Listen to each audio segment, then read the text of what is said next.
Hi, I'm Lily. Today I'm going to read you a story, A Map into the World. Okay, let's read it. A Map into the World.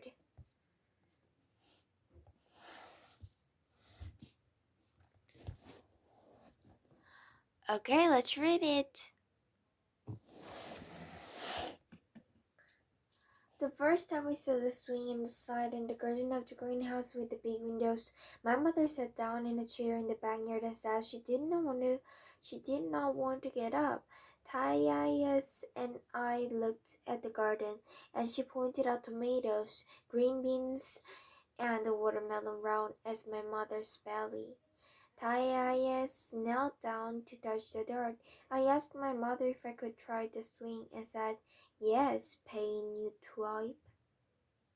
The greenhouse became our house. I helped Thais hang the special story cloth about how the hammer got to America on the empty wall by the big window of the living room.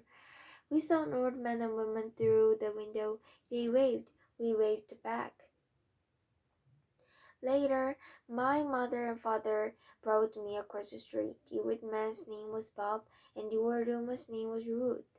Up close, I could see that they were even older than Thais. Thais and I were in the garden picking tomatoes and beans, and checking on the watermelon when my parents brought my baby brothers home from the hospital.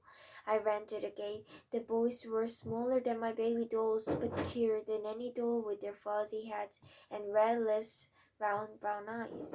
Some days the babies cried very loud. I covered my ears with my hands and asked my father to take me outside. Bob and Ruth sat on their special bench. We waved back and forth. The leaves of the two ginkgo trees by Bob and Ruth's house turned yellow like apricots. One day, a brisk wind blew, and the fan-shaped leaves came flying down.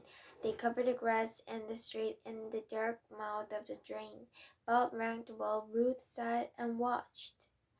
I brought in a leaf for the babies to touch, but my mother said they are still too little. The snow made the world quiet around us. We stopped seeing Bob and Ruth outside. The snowflakes fell on their driveway and glittered in the gray lights. I made a ball of snow for my brothers, but it melted before they woke up for their nap. At night, I looked at the big window at Bob and Ruth's house to see the lights shining across the big dark street. Sometimes I saw a shadow person looking back at me. I waved, but the shadow person never waved back. On a cold morning, cars came to our block, filling the street. Car doors slammed as men and women in thick jackets walked quickly to Bob and Ruth's house. My father said, "Ruth has died. Her family is going to say goodbye." I felt sad for Ruth. My brothers just played with the toys above them. The cars kept coming and going the next day and the next. I swayed back and forth on my toes by the big window. I tried to lift one of my brothers so the people could see how cute he was, but he cried and my mother said, "You're still too little to carry him." After her after Hmong New Year, my baby brothers learned how to sit on their own, and we were set to looking out the window together. I clapped for them when a plane flew across the high skies. They laughed every time. The house across the street looked empty. The ginkgo trees reached for the sky with their thin fingers. When the snow started melting, I could not wait to return to the swing on the side in the garden. My baby brothers crawled out of their floor, underneath their tongues licking everywhere. I found the first worm of spring off the sidewalk and named her Annette. I wanted to bring her inside so my brothers could watch her wiggle, but my mother said, "I don't think so."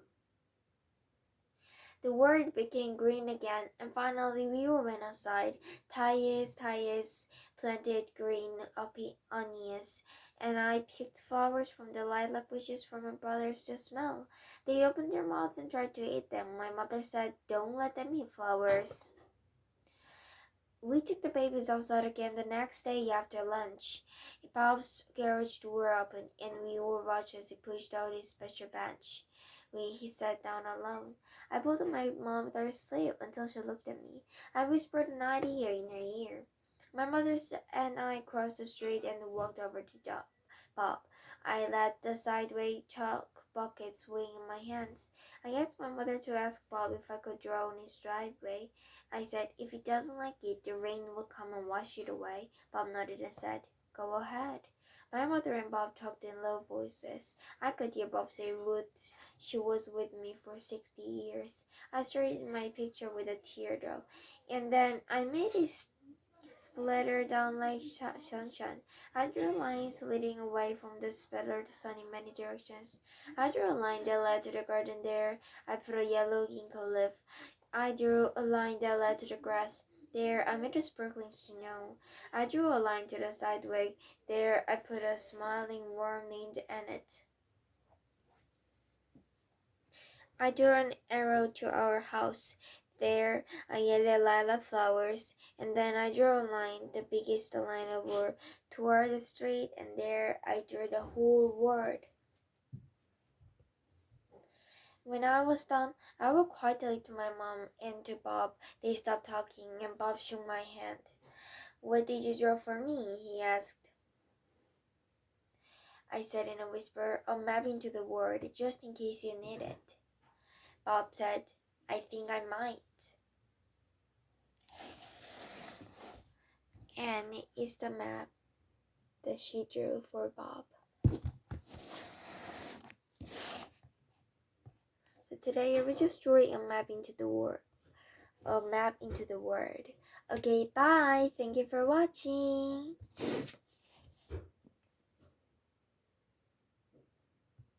Such a touching story. A young girl seeks beauty and connection in a busy world. As the seasons change, so too does the young monk girl's mind. Bye.